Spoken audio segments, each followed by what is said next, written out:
시간에는 우리 함께 우리의 삶의 피난처가 되시는 그 주님을 기억하시면서 함께 찬양하며 나아가도록 하겠습니다.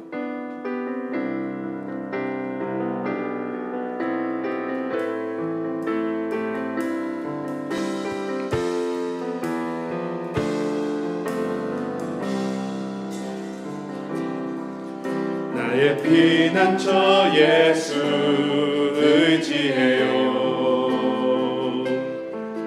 나의 피난처 예수 의지해요. 나의 가는 길에 거센 바람 몰아쳐와도 나의 피난처 예수 의지해요. 다시 한번 나의 피난처 예수 의지해요. 나의 피난처 예수 의지해요. 나의 가는 길에 거센 바람 몰아쳐와도 나의 피난처 예수 의지해요.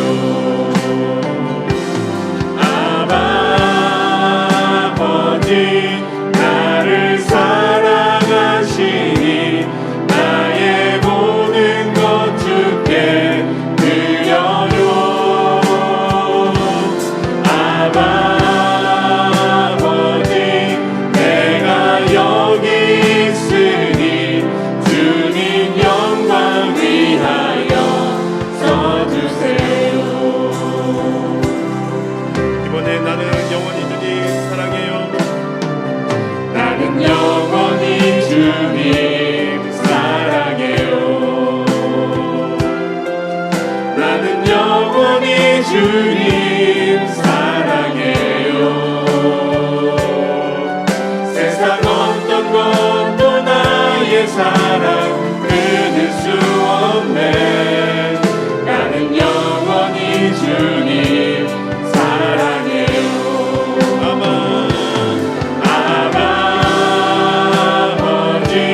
나를 사랑하시니 나의 모든 것 주께 드려요. 아버지 내가 여기 있으니 주님 영광 위하여 써주세요.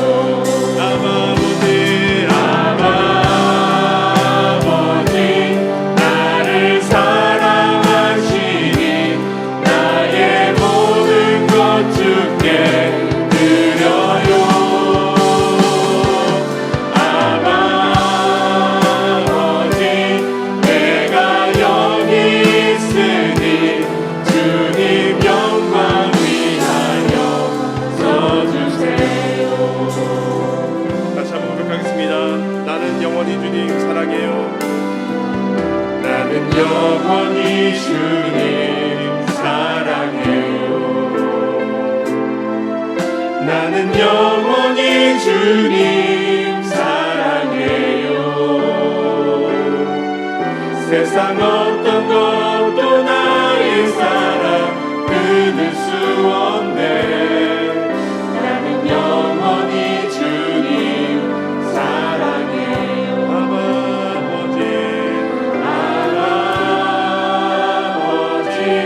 나를 사랑하시니 나의 모든 것 주께 드려요.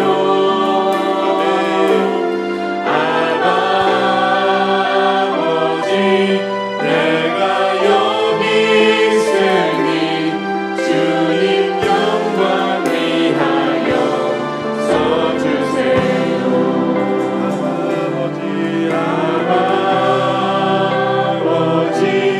나를 사랑하시니 나의 모든 것 주께 드려요.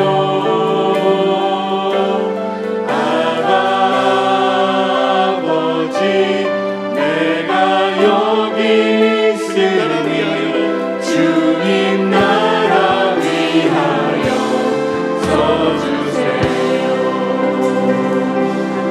할렐루야. 우리의 사랑이 되신 주님을 찬양합니다. 아멘. 그 예수님만 예배 가운데 오직 영광 받아 주옵소서.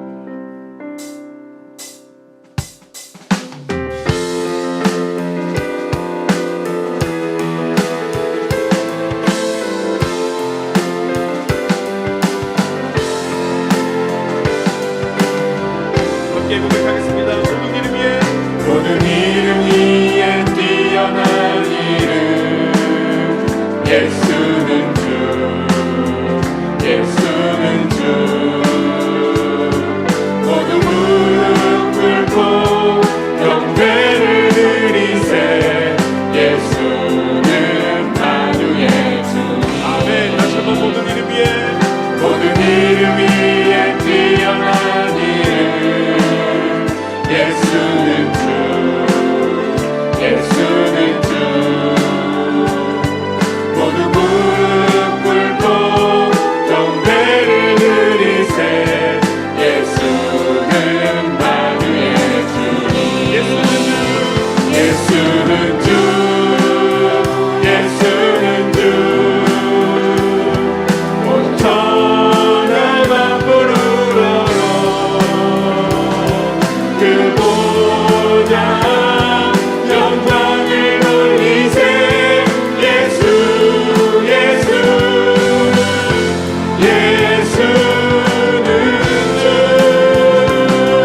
모든 이름 위에 뛰어난 이름 예수는 주, 예수는 주. 모두 무릎 꿇고, 모두 무릎 꿇고 경배를 드리세. 예수는 만유의 주. 예수는 주, 예수는 주. 온 천하만 부르러러 그 보좌 영광을 돌리세. 예수, 예수, 예수는 주, 예수는 주, 예수는 주. 온 천하만 부르러러 그 보좌 영광을 돌리세. 예수, 예수, 예수는 주. 네, 예수는 주, 예수는 주. 온 천하만 부르러러 그 보좌 영광을 돌리세.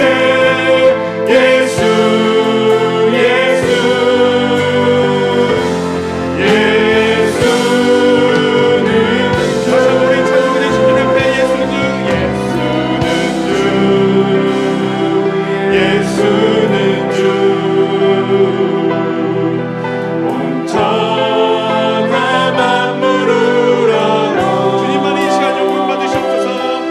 그 보좌 영광을 돌리세. 예수, 예수, 예수는 주.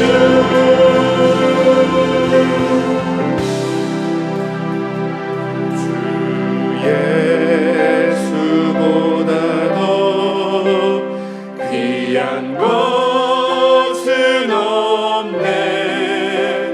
이 세상 부귀와 바꿀 수 없네. 영주를 내 대신 돌아가신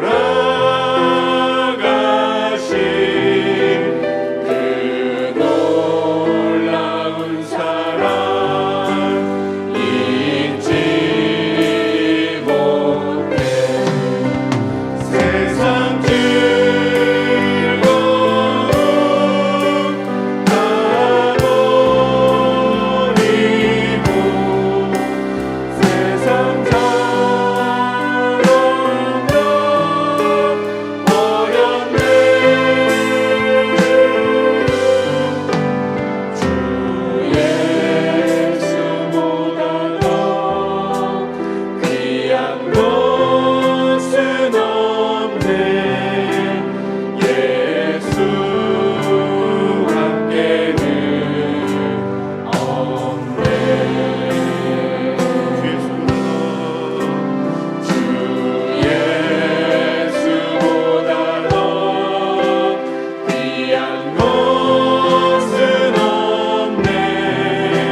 날마다 드러나지만 하나님 이 시간 목사의 말씀을 통해서 우리를 향한 끊임없는 하나님의 사랑으로 우리의 삶들을 회복시켜 주시고 인도하여 주시고 붙들어 주옵소서. 하나님의 사랑과 위로와 소망이 있는 자들 가운데 하나님 말씀으로 역사하셔서 우리가 하나님 향해 소망을 더 얻는 시간 되게 하여 주옵소서. 예배 가운데 그 주님을 말씀 가운데 바라보는 시간 되게 하여 주옵소서. 함께 한 마음으로 기도하며 예배를 위해 기도하며 나가겠다 하도록 하겠습니다. 기도하겠습니다.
너는 내일 일을 자랑하지 말라. 하루 동안에 무슨 일이 일어날는지 내가 알 수 없음이니라. 진리의 영으로 오신 하늘의 하나님 아버지, 지난 한 주간도 저희들의 주인이 되시어 한 걸음 한 걸음 바른 길 걷게 해주셔서 감사를 올려드립니다. 고마우신 하나님께 감사와 영광과 찬양, 그리고 하나님 사랑하는 마음을 올려드립니다. 흠양하시고 영광 받으시옵소서. 짐승만도 못했던 저희들의 생각과 마음을 말씀을 통해서 밝히 보여주시어 회개할 수 있도록 은혜를 베풀어 주시고 물과 성령으로 거듭나게 하셔서 세상의 근심과 걱정은 온데간데 없애주시고 마음속 깊은 곳에서부터 기쁨의 생수가 넘쳐 흐르게 하시니 무엇을 더 주님께 요구할 수 있겠나이까. 이런 기적을 베풀어 주신 예수님, 부디 이곳에 오셔서 예배드리는 모든 심령 속에 임하여 주시옵소서. 거듭나지 않으면 하나님 나라에 들어갈 수 없는데, 신령과 진리로 예배드리지 않으면 천국에 갈 수가 없는데, 죄를 회개하지 않으면 심령의 기쁨이 없는데, 내가 가지고 있는 것은 죄밖에 없으니 하나님의 도움이 절실히 필요합니다. 회개의 영을 부어주셔서 진리를 보게 해주시옵소서. 자신의 악한 모습을 보게 하여 주시옵소서. 내 처지를 알게 하시고 내가 가려낸 인생임을 보게 하여 주시옵소서. 이 문제가 해결되지 않고서는 결코 하나님을 아버지라 부를 수 없기에 간절한 마음으로 기도 올려드립니다. 그럼에도 저희를 사랑하시기 때문에 징계로 내리시고 어려움도 주시는 주님, 때때로 견디기 힘든 아픔을 만났을 때 견디지 못하고 괴로워하며 아우성쳤던 저희들입니다. 사특한 죄를 저지르고도 뻔뻔하게 주님 앞에 나와 은혜를 더 내리워 달라고 소리질렀던 저희들입니다. 저희들의 죄를 용서하여 주시옵소서. 특별히 저희를 징계하여 주셔서 감사합니다. 아픔을 주셔서 감사합니다. 연단을 통해서 주님과 온전한 관계가 회복됨으로써 천국의 기쁨과 심령의 평강을 넘치게 하시옵소서. 저희의 신앙도 개혁이 필요할 줄 믿습니다. 성령님 도와주셔서 썩어 냄새나는 교인이 아니라 그리스도의 향기를 품어내는 그리스도인이 되도록 돌보아 주시옵소서. 마음의 소원들이 있습니다. 육신의 아픔이 있습니다. 재정적 어려움도 있습니다. 가족적으로 울고 있는 이들도 있습니다. 하나님, 저들의 마음의 소원을 이루시옵소서. 그러나 그것을 통해서 하나님 살아계심을 경험할 수 있는 아주 소중한 시간이 되도록 도와주시옵소서. 오늘도 강단에서 말씀 증거하시는 목사님에게 능력과 권능을 나타내 주시옵소서. 하나님의 말씀을 듣고 깨달아 알게 하시고 거듭남을 체험하는 모든 성도님들이 되게 하여 주시옵소서. 예배의 시종을 주님께 의탁드리오며 예수 그리스도의 이름으로 감사기도 드립니다. 아멘.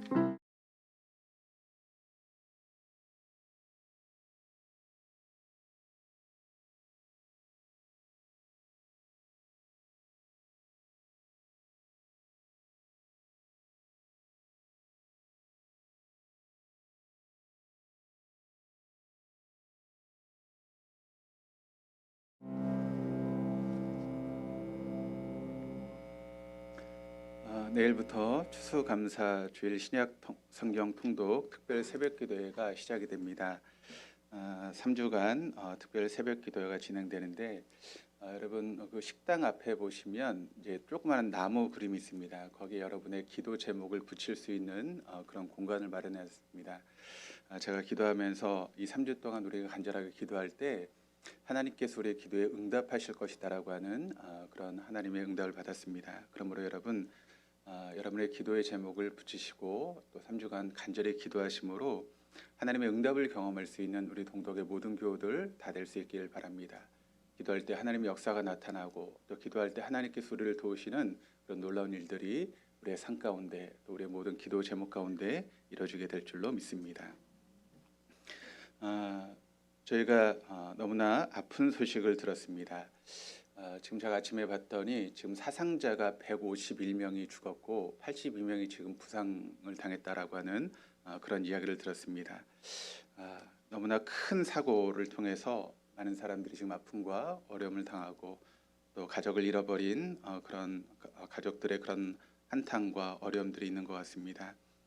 여러분 잠깐 우리가 이 시간 함께 기도하실 때 부상자를 잘 치료해 주셔서 빨리 회복할 수 있도록 위해서 기도해 주시고 또 가족을 잃어버린 분들의 그런 마음이 회복되어질 수 있도록 또 정부를 중심으로 이 문제가 잘 해결되어서 아픔을 당하거나 또 슬픔에 빠진 일이 생기지 않도록 위해서 이 시간 잠깐 돌아가신 분들과 부상자들을 위해서 함께 기도하는 시간 갖도록 하시겠습니다.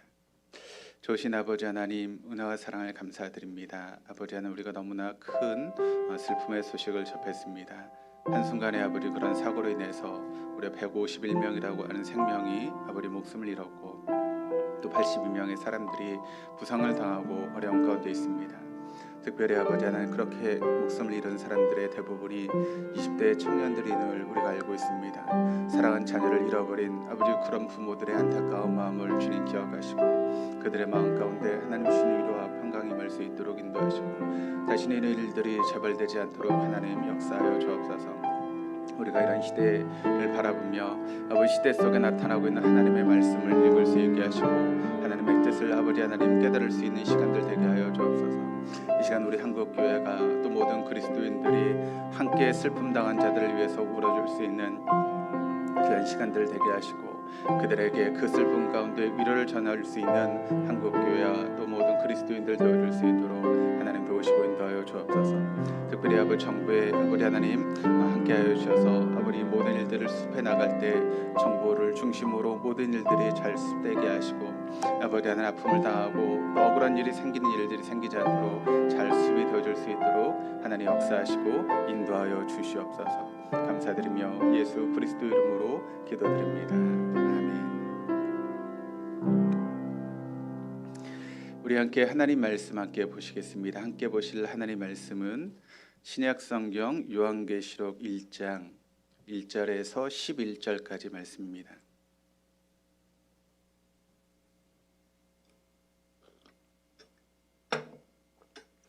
찾으셨으면 한 절씩 우리 교독하시겠습니다.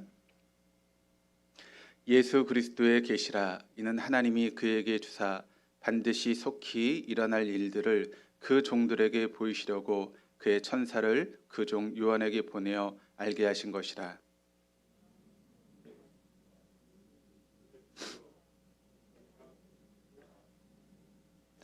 이 예언의 말씀을 읽는 자와 듣는 자와 그 가운데 기록한 것을 지키는 자는 복이 있나니 때가 가까움이라.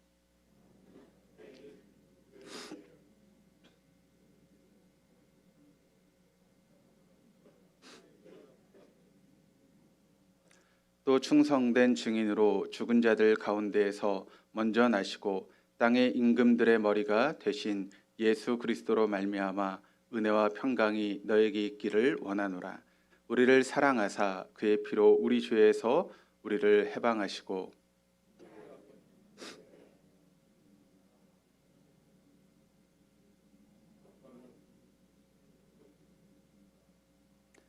볼지어다 그가 구름을 타고 오시리라. 각 사람의 눈이 그를 보겠고 그를 찌른 자들도 볼 것이요 땅에 있는 모든 족속이 그로 말미암아 애곡하리니 그러하리라. 아멘.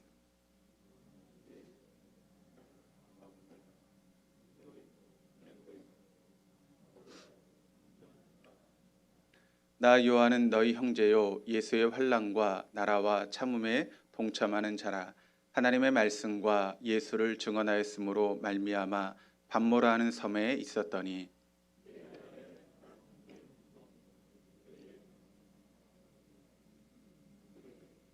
같이 읽겠습니다. 이르되 내가 보는 것을 두루마리에 써서 에베소, 서머나, 버가모, 두아디라, 사대, 빌라델비아, 라오디게아 등 7교회에 보내라 하시기로. 아멘. 할렐루야. 우리 하나님은 날마다 새 일을 행하시는 분이십니다. 믿으십니까? 날마다 새 일을 행하신 하나님은 특별한 경우를 제하고는 사람을 통해서 일하시죠. 어떤 사람입니까? 영과 진리로 예배하는 사람. 영으로 예배한다라고 하는 것은 성령의 이끄심을 따라 예배하는 것이고, 또 진리로 예배한다라고 하는 것은 진리의 말씀 앞에 나를 조종하고 순종하는 것입니다. 오늘도 성령의 이끄심을 따라 그리고 진리의 말씀 앞에 여러분의 삶을 조종하시고 또 그 말씀에 순종하심으로 이 시대에 하나님의 도구로 귀하게 쓰임받는 저와 여러분의 삶이 될 수 있기를 주님의 이름으로 축원합니다. 우리는 초대교회 그런 믿음의 선배들의 그런 신앙을 본받으려고 애를 쓰고 있습니다. 그 초대교회 믿음의 성도들의 그런 신앙의 핵심은 두 가지입니다. 부활신앙과 가정교회로 대표되는 소그룹 모임, 그것이 바로 초대교회 성도들의 신앙의 핵심을 이루고 있는 두 가지 요소입니다.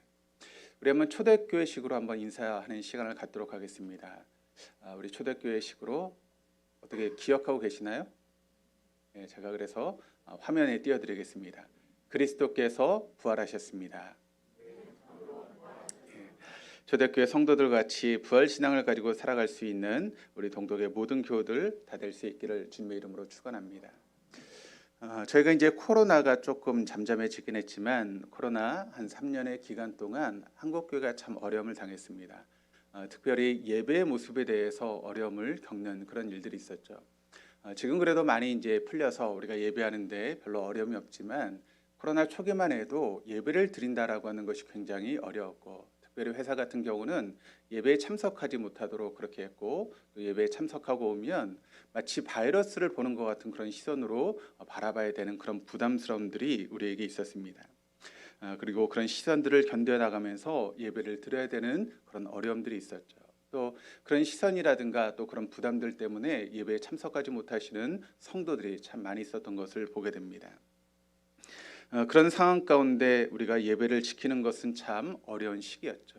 그런데 여러분 그거 아십니까? 우리보다 훨씬 더 어려운 상황 가운데 믿음을 지켰던 성도들이 있었다라고 하는 사실을 여러분 아십니까? 그것이 바로 우리가 보고 있는 이 본문의 말씀인 요한계시록의 독자들이 바로 그런 상황 가운데 믿음을 지켰습니다. 그들은 말로 표현할 수 없는 여러 가지 박해와 또 어려움 가운데 믿음을 지켰습니다. 그런데 믿음을 지킨 것뿐만 아니라 오히려 자신들을 그렇게 핍박했던 로마 제국을 오히려 기독교 국가로 만드는 그런 일을 행했던 것이 바로 초대교회 성도들의 모습이었죠. 어떻게 여러분 그런 일이 가능할 수 있었겠습니까? 이 질문에 대한 해답이 바로 우리가 보고 있는 요한계시록이라고 하는 그런 말씀 속에 다 들어가 있습니다. 그래서 우리가 요한계시록을 공부해야 되는 이유가 바로 여기에 있는 것입니다. 먼저 요한계시록 시대, 그때 시대적인 배경을 우리가 보게 되면 요한계시록은 도미티안이라고 하는 로마 황제의 말기에 쓰여진 그런 책입니다. 그런데 기독교인들을 가장 먼저 박해했던 것은 우리가 알고 있는 것처럼 네로라고 하는 그런 황제였습니다. 네로가 자신이 꿈꾸는 그런 로마라고 하는 도시를 만들기 위해서 불을 지르게 되죠. 그런데 그 불로 인해서 로마의 시민들이 이제 봉기가 일어나고 어려움을 당하게 되자 그 모든 것을 기독교인들에게 덮어씌우고 기독교인들을 박해하기 시작합니다. 그리고 네로 뒤에도 몇몇 황제들이 기독교인을 박해했습니다. 그러나 그들의 박해는 실상은 로마시를 중심으로 주변에 있는 그런 곳에만 박해를 했지 이스라엘이라든가 여러 그런 지역에 박해가 일어났던 것은 아니었습니다. 그런데 이 도미티안이라고 하는 황제 때에 이르러서 기독교에 대한 박해가 로마시를 벗어나서 로마가 다스리고 있는 모든 로마의 제국 안에서 그런 박해가 시작되게 됩니다. 사실 로마라고 하는 나라가 굉장히 큰 영토를 가지고 있었는데 이 로마라고 하는 큰 영토를 다스리는 그런 황제의 입장에서 어떻게 하면 이 로마라고 하는 나라를 하나로 결속시킬 수 있는가라고 하는 그런 부분에 대해서 고민을 하다가 그 황제가 이제 생각해낸 것이 무엇인가 하면 가이사 숭배 사상이라고 하는 것을 만들어냅니다. 다른 말로 얘기하면 황제 숭배 사상이라고 하는 그것을 만들어내고 황제를 숭배해야 된다라고 하는 것을 주창한 왕이 최초의 도미티안 황제였습니다. 그러나 이러한 황제 숭배 사상이 아시아의 지역에 파급되면서 기독교인들하고는 충돌이 일어나게 되죠. 예를 들어서 여러분, 일본 같은 나라의 어떤 신을 섬기라고 하면 그들은 충분히 섬길 수 있습니다. 왜 그런가 하면 그들은 다신교이기 때문에 그렇습니다. 그러니까 여러 가지 신들 중에 하나를 섬기는 것이기 때문에 별로 어려움이 없지요. 그래서 우리가 일본에 가서 이제 전도를 하고 또 선교를 하다 보면 우리가 전하는 복음을 여러분 그들은 잘 받아들입니다. 그런데 그것을 유일신 하나님으로 섬기는 것이 아니라 여러 신들 중에 하나로 섬기는 것이기 때문에 그들에게 복음이 여러분 증거될 때 제대로 복음이 바뀌지 않습니다. 그런데 이 기독교인들은 하나님만을 섬기는 유일신을 가지고 있었기 때문에 이 황제 숭배 사상과 부딪힐 수밖에 없는 것이죠. 아무리 황제라 할지라도 인간을 경배의 대상으로 섬길 수가 없었던 것입니다. 이로 인해서 교회는 황제들에게 조직적인 박해를 받을 수밖에 없었습니다. 그리고 수많은 시간이 흘러가면서 그리스도인들이 황제를 주라고 부르기를 거부하면서 사형을 당하고 때로는 사자의 밥이 되기도 하고 또 십자가에 박혀 죽는 그런 순교들이 이루어지게 됩니다. 시간이 흘러갈수록 그 순교자들의 숫자는 점점 늘어만 가게 되죠. 그럼에도 불구하고 성도들은 때로는 목숨을 내놓으면서 믿음을 지키기 위해서 애를 쓰고 노력을 했습니다. 그런데 시간이 점점 흘러가면서 믿음을 지키는 사람들조차도 영적인 힘을 상실하게 되고 또 어떤 사람들은 믿음에서 하나둘씩 떠나가는 그런 일들이 생기기 시작했습니다. 한편으로 주님을 섬기고 다른 한편으로는 세상과 적당히 타협하며 그런 신앙을 가지고 살아가는 사람들도 나타나기 시작했습니다. 그래서 믿음을 가지고 있는 것 같지만 실상 그들이 추구하는 것은 세상 사람과 똑같은 것들을 추구하면서 진정한 믿음의 길에서 떠나가는 사람들이 초대교회 성도들 가운데 하나둘씩 생겨나기 시작했습니다. 주님은 사도 요한을 통해서 이런 박해 속에서 그 당시 신앙을 지켜가고 있었던 1세기 교회와 성도들에게 바로 요한계시록의 말씀을 통해서 하나님의 메시지를 주고 계십니다. 그러니까 이 요한계시록이라고 하는 말씀이 어떤 배경 속에서 쓰여져 있는지 우리가 이런 전 이해를 가지고 말씀을 보도록 하겠습니다. 요한계시록의 이 말씀이 때로는 좀 어려운 부분들이 있기 때문에 이 요한계시록의 말씀을 함께 볼 때는 제가 세번역 성경을 중심으로 여러분과 말씀을 나누도록 하겠습니다. 첫 번째는 주님의 계시입니다. 먼저 1절 말씀을 통해서 요한계시록이 어떤 성격을 가지고 있는지 그리고 어떤 방식으로 우리가 이 말씀을 이해해야 되는지를 함께 살펴보고자 합니다. 사도 요한은 이 책의 첫머리에서 다음과 같이 선포하고 있는데 1절 말씀을 보시면 이는 예수 그리스도의 계시다라고 그렇게 이야기를 하고 있습니다. 여기서 예수 그리스도의 계시라고 하는 이 말씀은 크게 두 가지의 뜻이 있습니다. 어떤 뜻인가 하면 하나는 예수 그리스도가 보여주신 계시라고 하는 그런 의미가 있고, 또 다른 하나는 예수 그리스도가 이 계시의 중심이다라고 하는 그런 뜻을 가지고 있는 말입니다. 물론 우리가 요한계시록의 말씀을 보게 되면 예언의 말씀들이 참 많이 나와 있습니다. 요한계시록 자체가 어떤 계시에 대한 그런 말씀이기 때문에 예언에 대한 말씀이 많이 있죠. 그런데 여러분, 이 요한계시록의 초점이 어떤 계시나 예언에 있는 것이 아니다라고 하는 것을 우리는 잊지 말아야 됩니다. 그런 방식으로 우리가 이 요한계시록을 읽다 보면 잘못된 길로 빠지기가 너무나 쉽습니다. 그것이 대표적인 것이 바로 이단들의 모습이죠. 요한계시록을 보게 되면 7년 대환란 등 비롯한 종말의 여러 사건들을 다루고 있습니다. 그럼에도 불구하고 요한계시록의 초점은 어디 있는가 하면 바로 예수 그리스도에 바로 이 말씀에 초점이 있다라고 하는 것을 우리는 잊지 말아야 됩니다. 근데 사실 여러분, 이 예수 그리스도라고 하는 그런 초점이 요한계시록에만 있는 것이 아니라 모든 성경의 초점이 실상은 예수 그리스도에 있는 것 아니겠습니까? 요한복음 5장 39절 말씀을 같이 읽어보시면 이렇게 기록을 합니다. 같이 읽겠습니다. 너희가 성경을 연구하는 것은 영원한 생명이 그 안에 있다고 생각하기 때문이다. 성경은 나에 대하여 증언하고 있다. 그렇습니다. 우리가 보고 있는 이 성경 말씀은 예수 그리스도를 증거하고 있다라고 분명하게 요한복음 말씀을 통해서 우리에게 증거하고 있습니다. 그런 면에서 볼 때 이 요한계시록의 말씀도 결코 예외가 될 수 없습니다. 이 말씀은 예수 그리스도라고 하는 그런 초점을 가지고 우리가 이 말씀을 볼 때에만 이 말씀의 의미와 뜻을 우리가 제대로 알 수 있게 된다는 것이죠. 그러므로 우리가 요한계시록을 공부하는 첫 번째 목적은 바로 우리의 구세주시고 주님이신 예수 그리스도를 알고 또 믿기 위해서 우리가 이 요한계시록의 말씀을 봐야 한다는 것이죠. 그렇다면 여러분, 예수님은 누구신가요? 이 말씀을 통해서 우리가 예수님이 누구신가를 보게 되면 첫째로 예수님은 우리를 사랑하셔서 자기의 피로 우리를 죄에서 해방하여 주신 분이 바로 예수님이다라고 하는 것을 우리에게 말씀하고 있습니다. 5절 말씀을 같이 한번 읽으시겠습니다.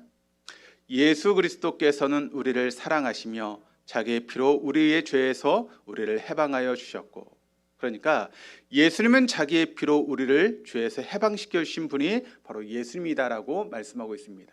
또 두 번째, 예수님은 우리로 하여금 아버지 하나님을 섬기는 제사장으로 삼아 주신 분이 바로 예수님이시라는 것입니다. 6절 말씀 같이 읽겠습니다. 우리로 하여금 나라가 되게 하시어 자기 아버지 하나님을 섬기는 제사장으로 삼아 주셨습니다. 그에게 영광과 권세가 영원 무궁하도록 있기를 빕니다. 아멘. 세 번째는 또 예수님은 반드시 다시 오셔서 우리를 하나님의 나라로 데려가실 것이다 라고 약속하고 계십니다. 7절의 말씀을 같이 읽겠습니다. 보아라, 그가 구름을 타고 오신다. 눈이 있는 사람은 다 그를 볼 것이요 그를 찌른 사람들도 볼 것이다. 땅 위의 모든 족속이 그분 때문에 가슴을 칠 것이다. 꼭 그렇게 될 것입니다. 아멘. 그러니까 예수님은 우리를 사랑하셔서 우리를 자신의 피로 죄에서 해방시켜 주신 분이시고, 또 우리를 제사장남으로 삼으신 분이시고, 뿐만 아니라 다시 오셔서 우리를 하나님 나라로 데려가시겠다라고 약속하신 분이 바로 우리 예수님이시라는 것입니다. 그리고 8절의 말씀을 한번 읽어보시면 같이 읽겠습니다. 지금도 계시고 전에도 계셨고 앞으로 오실 전능하신 주 하나님께서 나는 알파요 오메가다 하고 말씀하십니다. 그렇습니다. 예수님은 전에도 계셨고 또 지금도 계시고 앞으로 오실 전능하신 주 하나님이십니다. 또 그분은 우리에게 나는 알파와 오메가다라고 말씀하고 있습니다. 그러니까 주님은 시작과 끝이 되시는 그런 분이시다라고 하는 것을 분명하게 말씀을 통해서 우리에게 말씀하고 있는 것이죠. 그러니까 이런 내용이 요한계시록 전체를 통해서 예수님에 대해 소개하고 있는 것이 바로 요한계시록의 말씀이라는 것입니다. 그리고 예수님은 이런 사실을 사도 요한에게 알려주셨고 또 요한계시록을 기록하게 하셨습니다. 그래서 요한계시록의 전체 내용을 좀 더 풀어서 이야기를 하면 1장 같은 경우는 뭘 말씀하고 있는가 하면 예수 그리스도는 죽음에서 부활하셔서 지금도 살아계시다라고 하는 것을 1장 말씀을 통해서 이야기를 하고 있고, 또 2장과 3장에서는 예수 그리스도가 교회의 주인이시다라고 하는 것을 말씀하고 있고, 또 4장과 5장에서는 예수 그리스도는 천국의 영광이 되시는 분이시다라고 하는 것을 말씀하고 있고, 또 6장에서 18장까지는 예수 그리스도는 역사의 심판주가 되신다라고 하는 것을 말씀하고 있습니다. 그리고 19장에서 마지막 22장까지는 예수 그리스도는 역사의 완성자가 되시는 분이시다라고 하는 것을 이 요한계시록의 말씀을 통해서 우리에게 증거하고 있습니다. 그러니까 이 요한계시록의 말씀이 어떤 계시와 예언의 중심이 되는 그런 말씀이 아니라, 실상은 요한계시록이라고 하는 말씀은 예수 그리스도가 초점이 되고 중심이 되는 그런 말씀이 바로 우리가 읽고 있는 요한계시록의 말씀이라는 것입니다. 그러니까 첫 번째 주제는 바로 예수 그리스도이십니다. 이 부분을 우리가 계속해서 요한계시록의 말씀을 통해서 차근차근 살펴보게 될 것입니다. 두 번째는 반모섬에서 본 환상에 대한 그런 말씀이 오늘 본문의 말씀을 통해 나타나고 있는데, 우리 9절에서 11절까지의 말씀을 같이 한번 읽어보시겠습니다. 예수 안에서 여러분의 형제요, 예수 안에서 환난과 그 나라와 인내에 여러분과 더불어 참여한 사람인 나 요한은 하나님 말씀과 예수에 대한 증언 때문에 반모라는 섬에 갇혀 있게 되었습니다. 주님의 날에 내가 성령에 사로잡혀 내 뒤에서 나팔 소리처럼 울리는 큰 음성을 들었습니다. 그 음성은 이렇게 말하였습니다.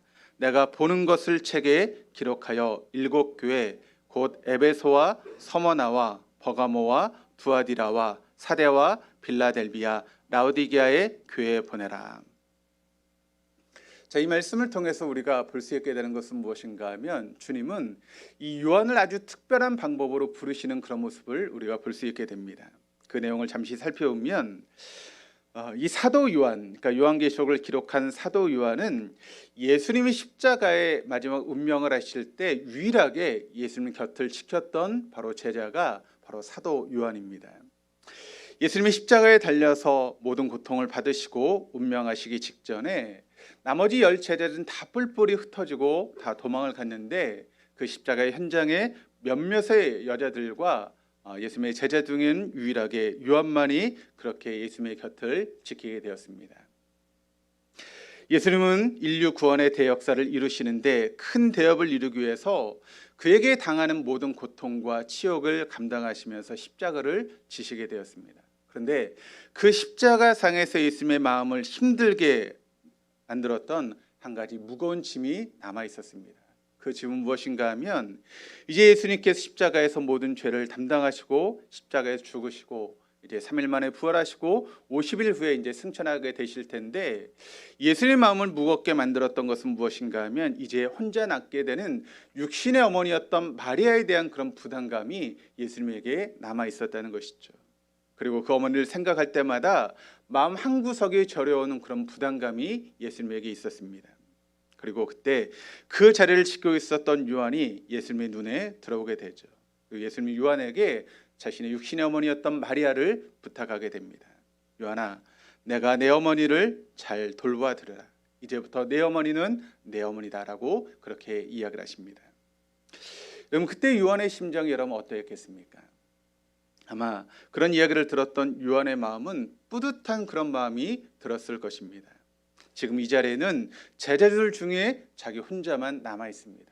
그렇게 호언장담했던 모든 사람은 다 떠나버리고 지금 마지막으로 예수님의 곁을 지키고 있는 것은 자기 자신이었습니다. 그런데 그때 예수님께서 또 뭐라고 말씀하고 있는가 하면, 예수의 어머니였던 마리아를 자신에게 부탁하는 예수님의 음성을 듣게 됩니다. 성경의 기록은 없지만 요한은 분명하게 이렇게 대답했을 것입니다. 알겠습니다, 예수님, 걱정하지 마십시오. 제가 어머니를 잘 모시겠습니다.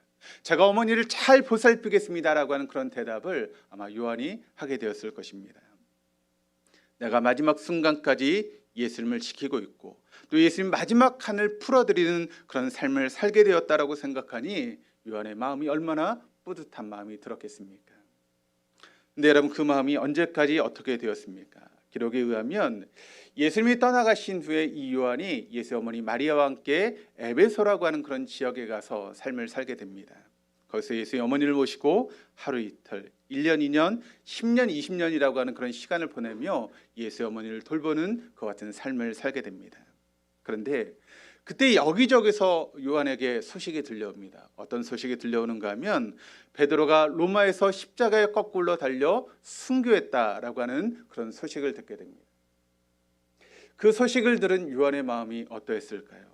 또 마가가 알렉산드리아에서 복음을 증거하다가 창에 찔려 순교했다라고 하는 소식도 듣게 되고, 또 야고보가 길거리에서 복음을 증거하다가 매를 맞아서 죽었다는 소식도 듣게 됩니다. 또 바돌로메가 복음을 전하다가 산채로 찢겨서 죽는 그런 소식도 듣게 되고, 또 안드레가 설교하다가 붙잡혀서 십자가에서 순교하는 소식도 들려오기 시작합니다. 또 도마가 인도까지 가서 복음을 전하다가 화살에 맞아 순교했다라고 하는 그런 소식들이 연달아 들려오기 시작합니다. 그러니까 남아있는 모든 제자들이 복음을 증거하다가 자기 빼고는 다 순교의 길을 걷는 그런 이야기들이 들려오기 시작하죠. 여러분, 그 소식을 들었을 때 요한의 마음은 어떠했겠습니까? 지금 요한은 예수의 마지막 부탁을 따라 예수의 어머니를 모시고 살고 있습니다. 그럼에도 불구하고 마음 한편에 어떤 마음이 있는가 하면 다른 제자들처럼 복음을 증거하다가 순교하고 싶은 그런 마음이 왜 요한의 마음 가운데 없었겠습니까? 아마 이렇게 살아있는 자신을 볼 때마다 마치 다른 사람들이 자신을 향해서 손가락질을 하는 그런 마음이 요한의 마음 가운데 있었을 것입니다. 자기도 그렇게 순교를 하고 또 복음을 증거하고 싶은 그런 마음이 있었을 텐데, 자신이 여전히 어머니 마리아를 모시고 이렇게 살아있는 그런 부담감이 바로 요한의 마음 가운데 있었던 것이죠. 그러니까 지금 요한은 살아있는 자의 기쁨이 아니라 살아있는 자의 부끄러움과 치욕스러움으로 힘겨운 시간을 보내고 있는 것이 바로 요한의 마음이었습니다. 근데 여러분, 결국 요한이 어떻게 되었습니까? 그렇게 예수님이 떠나신 지 60년이라고 하는 시간이 흘러갑니다. 역사적으로 보면 AD 95년 도미티안이 로마의 황제로 있을 때 이 도미티안 황제가 기독교인들을 아주 심하게 박해를 하게 됩니다. 그때 요한의 나이는 80세가 넘어가는 그런 나이였습니다.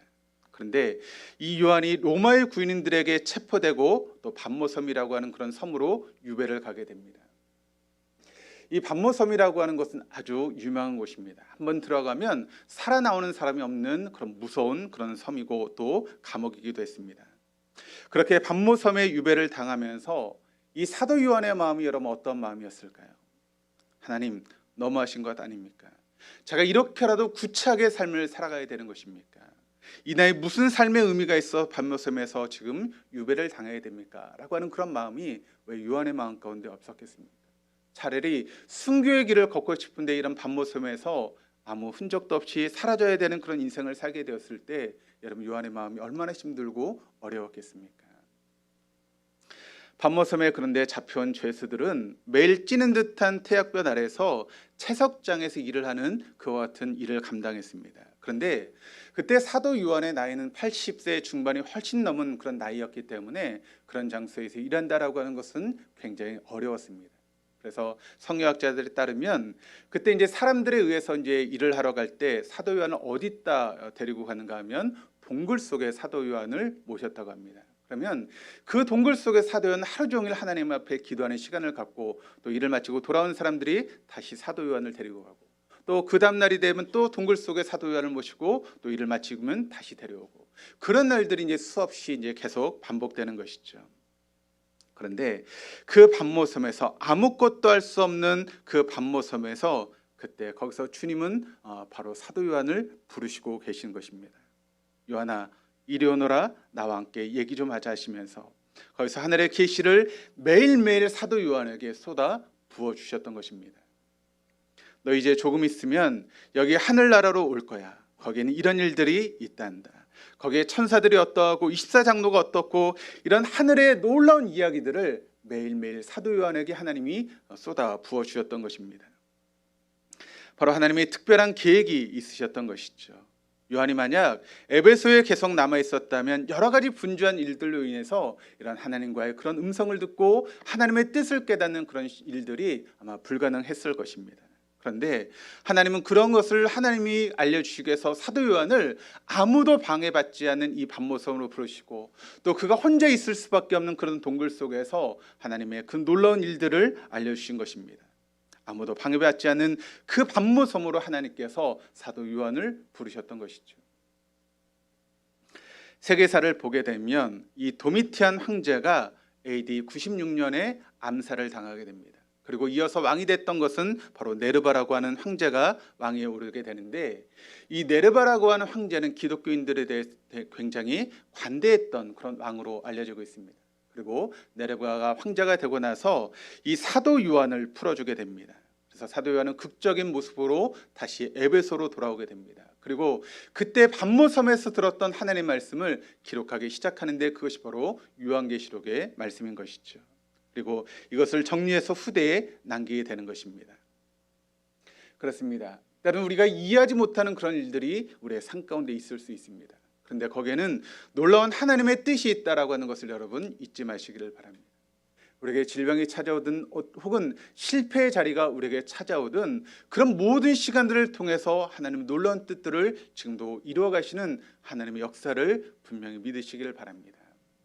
그럴 때 우리가 그것을 신뢰하고 여러분 믿을 수만 있다면, 때로는 우리가 이해가 되지 않는 그런 상황들이 우리에게 놓인다 할지라도 나를 통해 일하신 하나님을 우리가 바라볼 때 그 일 때문에 우리가 낙심하며 실망하며 좌절하지 않고, 한편으로는 이런 시간들을 통해서 나를 사용하신 하나님을 향한 그런 기대감을 우리가 가질 수 있는 것 아니겠습니까? 세 번째는 교회론에 대한 그런 부분입니다. 우리 1절의 말씀을 같이 한번 읽어보시겠습니다. 이것은 예수 그리스도의 계시입니다.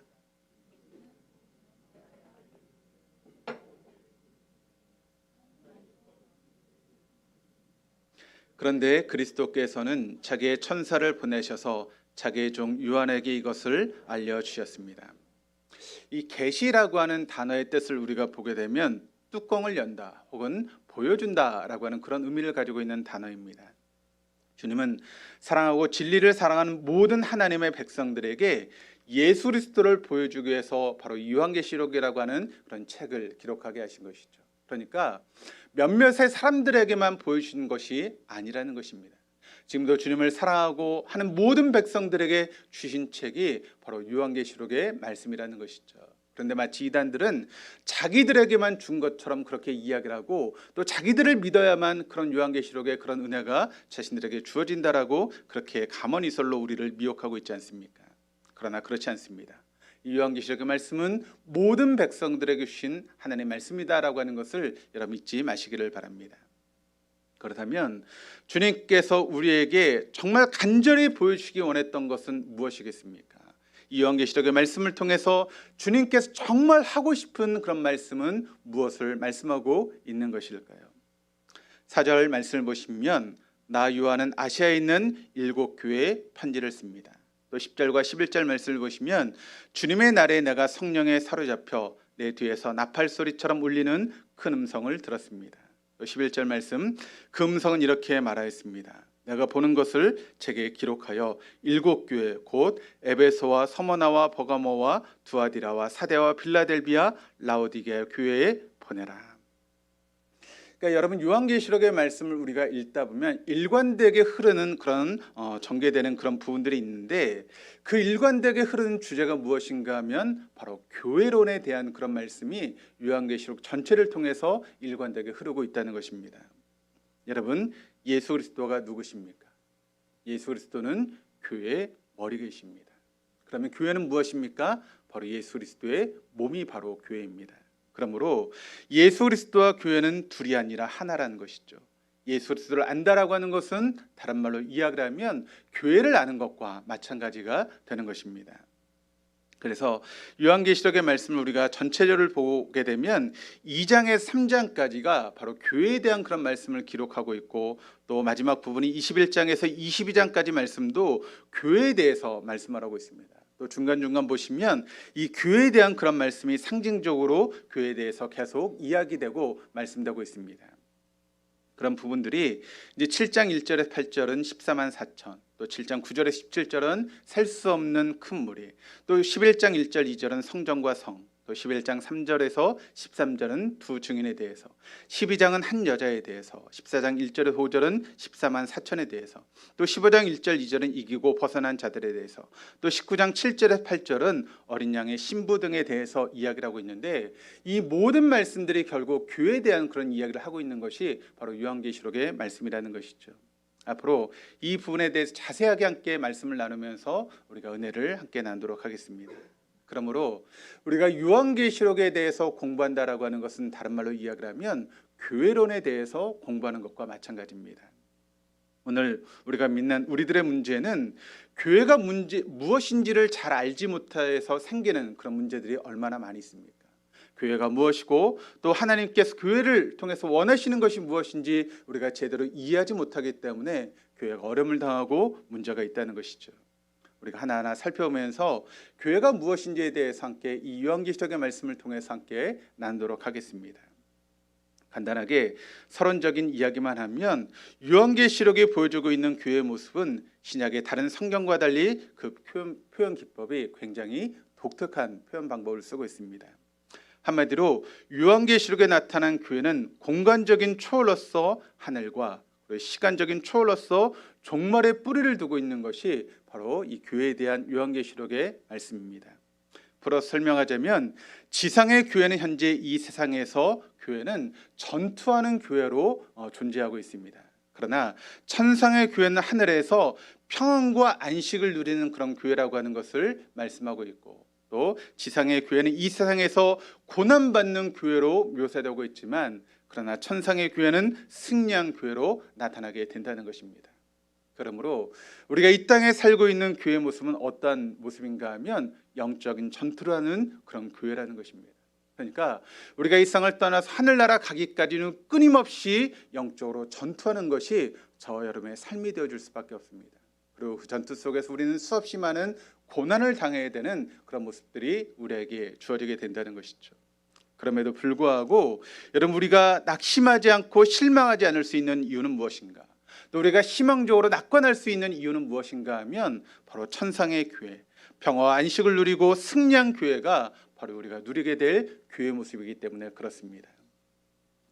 이런 낙관적인 태도의 근거가 무엇인가? 그것은 바로 하나님의 계획은 결코 실패하지 않으시기 때문에 그렇습니다.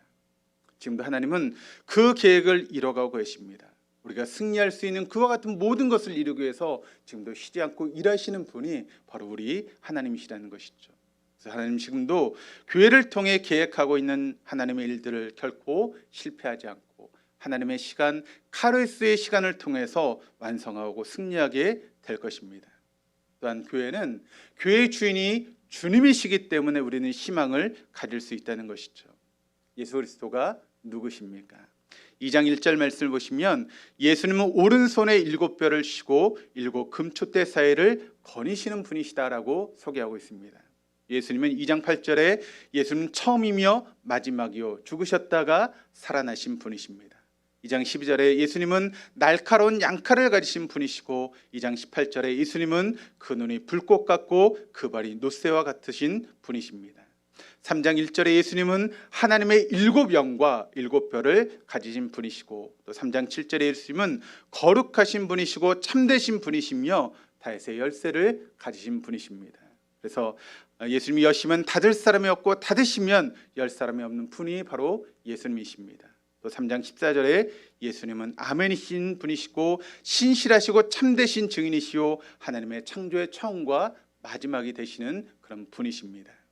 그런데 여러분, 그 예수님이 열면 닫을 사람이 없고 닫으면 열 사람이 없는 그 예수님이 마지막까지 우리와 함께 하시겠다고 약속하고 계시다는 것입니다.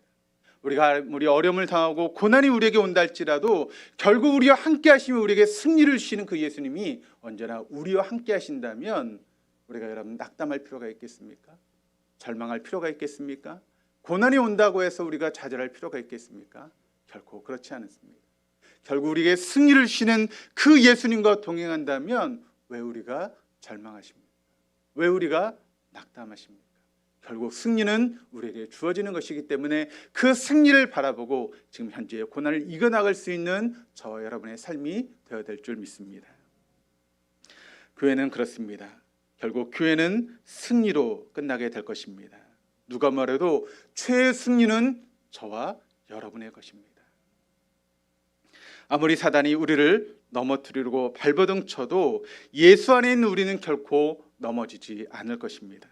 그러므로 우리는 최후 승리를 얻는 그날까지 부활하신 주님과 동행하며 삶을 살아가는 것, 그것이 바로 저와 여러분의 삶이 되어야 하는 것입니다. 그러므로 우리는 최후 승리를 얻는 그날까지 어떤 경우에도 이 끈끈한 가족 공동체인 동덕교회를 떠나서는 안 될 것입니다.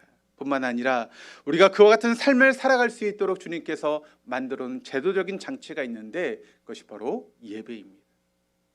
여러분, 우리가 최후 승리를 얻기까지 우리가 해야 될 일은 무엇인가 하면 바로 예배의 자리를 고수하고 예배하는 것입니다.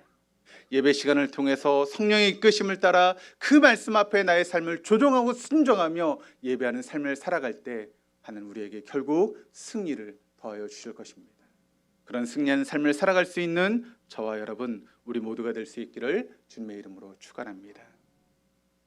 우리 장로님들 나오셔서 성찬식 준비해 주시기를 바랍니다. 잠시 눈을 감으시겠습니다. 이 시간 조용히 기도하시면서 오늘 각자에게 들려주시는 렘의 말씀을 붙잡기 바랍니다. 주님은 우리에게 승리를 주실 것입니다. 그 승리를 얻기까지 우리가 예수님과 동행하며 또 예배의 자리를 지키며 하나님께서 우리에게 주신 이 동덕 공동체 안에서 함께 신앙생활에 나갈 수 있는 저와 여러분 다 될 수 있기를 주님의 이름으로 축원합니다. 이제 나에게 들려주신 렘의 말씀을 붙잡고 부활하신 주님과 함께 믿음으로 살기를 원하는 성도들을 이 거룩한 은혜의 자리에 초대합니다. 우리 찬송가 228장 1절 2절 함께 찬양하시면서 떡을 받으시겠습니다.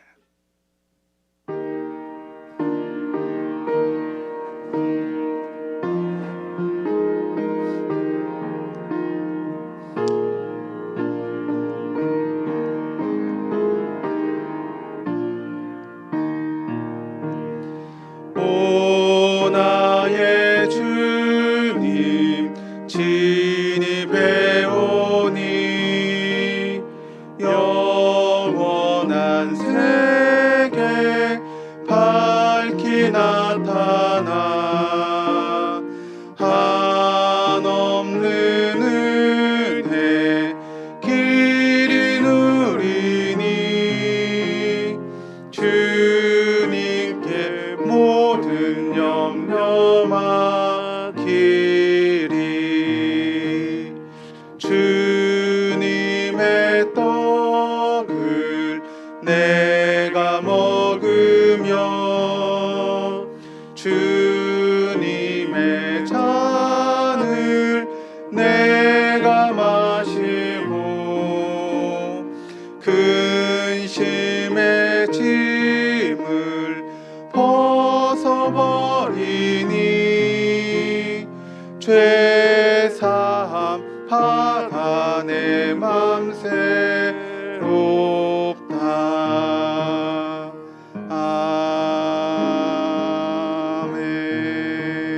아멘. 내가 여러분에게 전하는 것은 주께 받은 것입니다.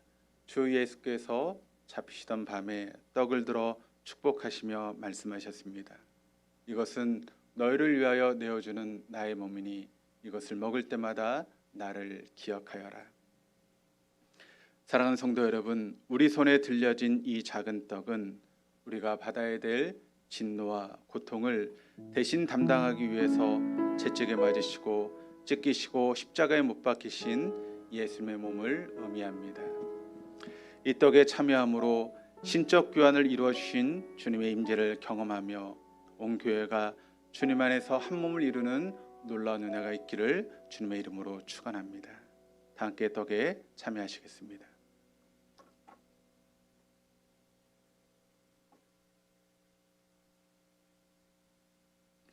주의 보좌로 나아갈 때 찬양하시면서 잔을 받으시겠습니다.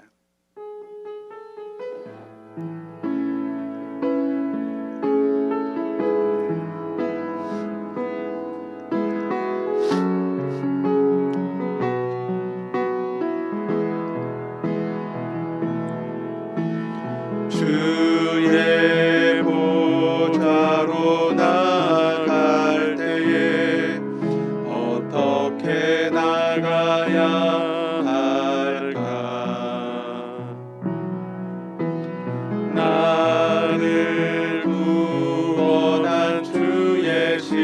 십자가 그것을 믿으며 가네.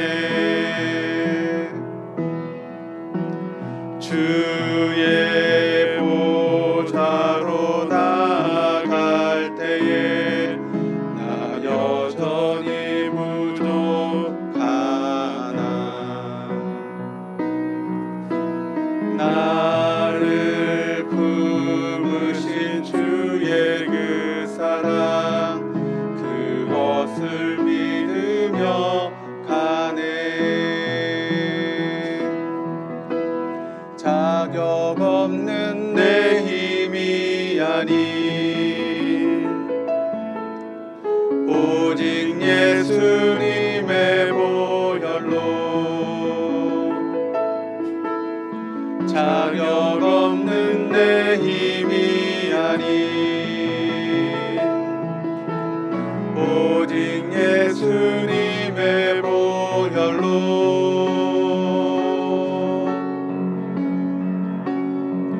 십자가의 보혈 완전하신 사랑 힘입어 나갑니다.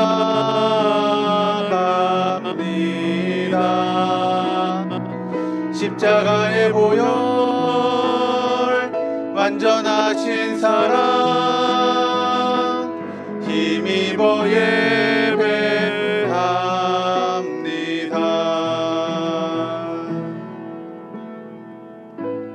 예배합니다. 식사 후에 또 잔을 들고 말씀하셨습니다.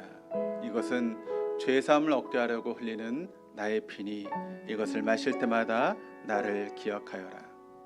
사랑하는 성도 여러분, 우리 손에 들려진 이 포도주는 우리를 죄에서 구원해 주시고 그리스도의 정결한 신부가 되게 하시고 마지막 때에 다시 오셔서 우리를 데려가마 약속하신 어린 양의 혼인잔치에 참여하게 하실 예수님의 거룩한 보혈을 의미합니다.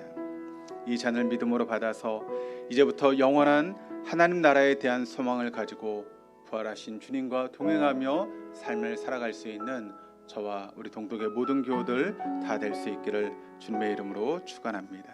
함께 잔에 참여하시겠습니다.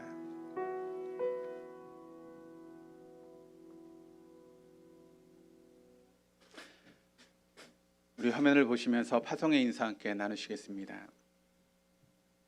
우리 주님은 십자가에 달려 죽으셔서 우리의 저주를 축복으로 바꾸어 주셨습니다. 우리 주님은 십자가에 달려 죽으셨다가 다시 살아나셔서 우리의 그리스도와 주가 되셨습니다. 우리 주님은 마지막 때에 다시 오셔서 우리를 어린 양의 혼인잔치에 초대해 주실 것입니다. 성찬을 받은 여러분, 이런 믿음을 가지고 세상으로 나아가 축복의 통로로 살아가십시오. 아멘. 성찬을 받은 우리는 부활하신 주님을 모시고 세상으로 나아가 축복의 통로로 살아가겠습니다. 아멘. 찬송가 353장 함께 찬양하시면서 준비하신 예물 봉헌하시겠습니다.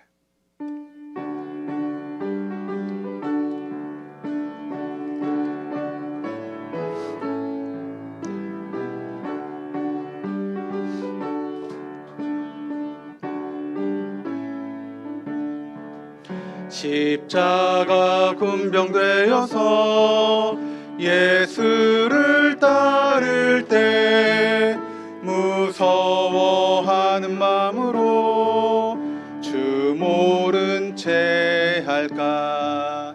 나의 주 그리스도 나를 속량했으니 나 십자가를 벗은 후 저 멸류관 쓰리. 무성도 피를 흘리며 큰 싸움 하는데 어찌 편히 누워서 상 받기 바랄까. 나의 주 그리스도 나를 속량했으니 나 십자가를 벗은 후 저 멸류관 쓰리. 이 죄악 많은 세상에 수많은 원수들 없으나 내 주만 따르리. 나의 주 그리스도 나를 속량했으니 나 십자가를 벗으는 저 면류관 쓰리. 나 면류관을 쓰려고 몸 바쳐 싸울 때 주 내게 용기 주시사 주님께 하시네. 나의 주 그리스도 나를 속량했으니 나 십자가를 벗으는 저 면류관 쓰리. 승리의 그날 이르러 십자가 군병들 개가를 불러 영광을 주님께 돌리리. 나의 주 그리스도 나를 속량했으니 나 십자가를 벗으는 저 면류관 쓰리. 드린 예물을 위해서 기도하시겠습니다. 지금도 만유를 회복하시기 위해서 쉬지 않고 일하시는 하나님 아버지, 지난 한 주간도 주님의 보살핌 속에서 저희 가정과 기업과 삶의 모든 필요를 채우신 하나님께 감사를 드립니다. 반석에서 물이 솟게 하시고 메마른 광야에 강물이 흐르게 하시며 그늘과 푸른 초장으로 늘 인도해 주시는 주님의 섭리를 우리 인생 가운데 베풀어 주셔서 너무 감사드립니다. 그런 주님을 향한 우리의 믿음의 감사를 담아 이 시간 귀한 예물을 하나님께 봉헌하여 드립니다. 주님의 말씀처럼 11조 예물을 봉헌하여 드립니다. 우리의 삶의 모든 것이 주님의 것이지만 우리가 믿음의 고백으로 이 11조를 드리는 손길마다 하나님 복 내려주시고 주님이 약속하신 누리고 흔들어 넘치도록 채우시는 하나님의 복과 은혜가 넘치게 하여 주옵소서. 아직까지 믿음이 없어 드리지 못한 성도들이 있다면 믿음의 결단을 통해서 11조에 동참하게 하시고 하나님의 복을 누릴 수 있는 복된 삶이 되어줄 수 있도록 인도하여 주옵소서. 주일헌금과 주령헌금, 건축헌금과 성교헌금, 또 구제헌금과 장학헌금 여러 가지 명목으로 봉헌하여 드리는 귀한 손길들마다 하나님 베푸시는 복과 은혜가 넘치게 하시고 누르고 흔들어 넘치도록 채우시는 하나님의 복과 은혜가 넘치게 하여 주옵소서. 우리의 물질이 있는 곳에 우리의 마음이 있다라고 말씀하신 주님, 이 시간 물질을 통해서 우리의 마음이 하나님의 나라를 향할 수 있도록 인도하시고 하나님의 나라에 이 물질이 쓰여질 때마다 30배, 60배, 100배의 풍성함으로 우리의 삶 가운데 열매 맺을 수 있도록 인도하여 주시옵소서. 오늘도 보이지 않는 곳에서 교회를 위해서 또 예배를 위해 수고하시는 손길들이 있습니다. 수고한 대로 갚으신 하나님의 복과 은혜가 그들의 삶 가운데 넘치게 하여 주시옵소서. 또 여러 가지 사정으로 함께하지 못한 교우들이 있습니다. 어디 있든지 이 자리를 기억하게 하시고 예배의 소중함을 깨닫고 예배 자리를 사모하며 지킬 수 있는 우리 모두가 되어줄 수 있도록 인도하여 주시옵소서. 이 시간 함께 기도하실 때 아프신 분들은 아프신 곳에 손을 얹으시고 또 여러 가지 문제를 가지고 나오신 분들은 가슴에 손을 얹고 믿음으로 기도하시겠습니다. 지금도 살아 역사하시며 우리의 삶을 주관하시고 인도하신 하나님 아버지, 때로는 여러 가지 상황과 환경과 모든 것들을 통해서 우리를 하나님의 사랑으로 이끌어 주시며 인도하시는 하나님 아버지를 찬양합니다. 그 하나님은 우리를 구원하시길 원하시고 또 우리에게 놀라운 복과 은혜로 함께 하시는 줄 믿습니다. 때로는 질병 가운데 하나님의 치료의 강선을 비추시며 우리를 낫게 하시는 분이신 줄 믿습니다. 그 하나님의 사랑의 손길로 이 시간 우리와 함께하여 주옵소서. 아버지의 임재로 충만하게 우리를 덮어 주옵소서. 하나님의 사랑으로 우리를 채워 주시옵소서.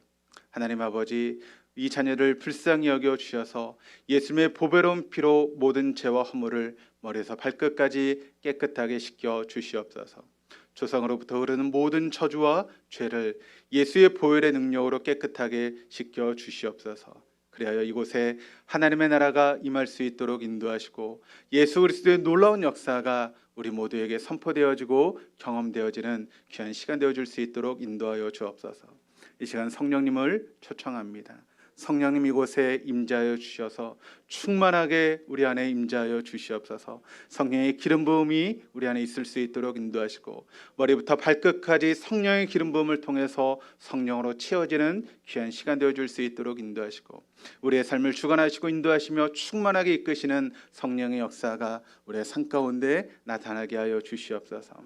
성전 미문에 있던 안진뱅이에게 내가 은과 금은 내게 없거니와 내게 있는 것으로 내게 주노니 곧 나사렛 예수 이름으로 일어나 걸으라. 하나님, 베드로에게 은과 금은 없었습니다. 그러나 나사렛 예수 그리스도의 이름이 있었기에 그가 기도했을 때 모든 질병들이 떠나간 것을 우리가 믿습니다. 이 시간 그 나사렛 예수 이름으로 명하노니 성령이여 우리의 허리를 만져 주옵소서. 모든 협착증에 눌린 신경이 자유할 수 있도록 인도하시고 모든 통증들이 사라지게 하여 주시옵소서. 끊어진 인대가 붙을 수 있도록 인도하시고 사라진 연골이 회복되어질 수 있도록 인도하여 주셔서 걷고 뛰며 하나님을 찬양하는데 부족함이 없도록 인도하여 주옵소서. 뼈와 디스크, 근육, 인대, 신경 모든 세포들이 제 위치로 제자를 찾아갈 수 있도록 인도하시며 뼈는 움직여 제자를 찾아갈 수 있도록 인도하여 주셔서 나온 뼈들은 들어가게 하시고 들어간 뼈들은 나올 수 있도록 역사하여 주시옵소서. 신장과 간과 모든 것들은 제 기능을 감당할 수 있게 하시고 위장과 모든 소화기관들이 회복되어 줄 수 있도록 인도하여 주옵소서. 염증과 혹은 사라질 수 있도록 인도하시고 코는 시원하게 뚫릴 수 있도록 인도하시며 눈과 신경과 각막들이 동공이 움직여 회복되어지는 귀한 시간 되어줄 수 있도록 인도하여 주옵소서. 막힌 혈관들이 뚫어지게 하시고 피가 맑게 흐를 수 있도록 인도하여 주셔서 혈압의 수치가 또 당뇨의 수치가 제재를 찾을 수 있도록 인도하여 주옵소서. 나쁜 세포들이 제거되게 하시며 모든 세포들이 살아나게 하시고 우리의 면역력이 회복되어질 수 있도록 인도하여 주시옵소서. 막힌 혈관은 뚫어지게 하시고 암세포는 빠져나가게 하시며 정상적인 세포가 많아질 수 있도록 인도하여 주시옵소서. 하나님, 시간 특별히 우리가 손을 얹어 기도합니다. 손을 얹은 자리자리마다 하나님께서 직접 만져 주시옵소서. 예수의 피 묻은 손으로 그 자리에 함께 안수하여 주시옵소서. 더 크게 더 강하게 만져 주셔서 놀라운 치료의 역사가 우리 모든 육체 가운데 나타나게 하여 주시옵소서. 그래서 우리가 이 손을 뗀 후에는 하나님께서 우리를 치유해 주셨다고 고백하며 간증할 수 있는 우리 동독의 모든 교우들 다 되어줄 수 있도록 인도하여 주시옵소서. 하나님, 시간 또 여러 가지 문제를 가지고 나와 가슴에 손을 얹고 믿음으로 기도합니다. 내 힘과 능력으로 감당할 수 없는 수많은 문제들이 우리의 삶 가운데 있습니다. 아무리 애를 쓰고 노력해도 해결되지 않는 그런 문제들, 우리 해결하려고 하다가 더 실타래처럼 묶여있는 그런 문제들이 우리 안에 산적하게 쌓여 있습니다. 하나님, 수고하고 짐진 자들아 다 내게로 오라. 내가 너를 쉬게 하라고 말씀하신 그 주님의 음성을 믿고 의지하며 이 시간 가슴에 손을 얹고 믿음으로 기도합니다.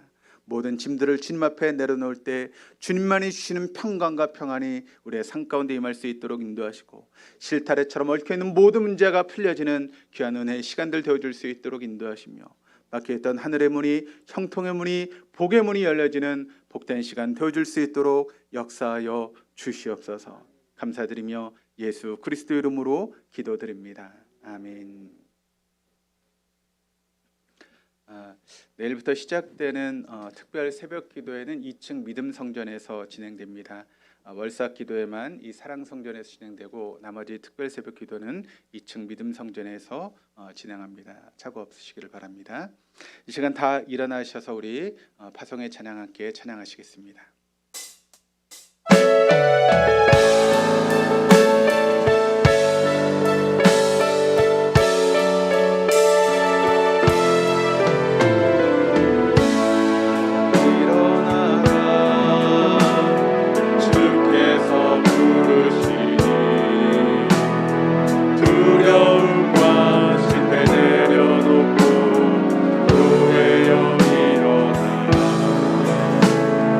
그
역사의 주인 되시는 우리 주 예수 그리스도의 은혜와 아버지 하나님의 무한하신 사랑하심과 성령님의 교통하시며 내주하심이 요한계시록의 말씀을 통해 예수를 바로 알고 예수를 믿기를 다짐하는 우리 동도의 교우들과 그 가정과 하시는 모든 일들 위해 지금부터 영원토록 함께 하시기를 간절히 축원하옵나이다. 아멘.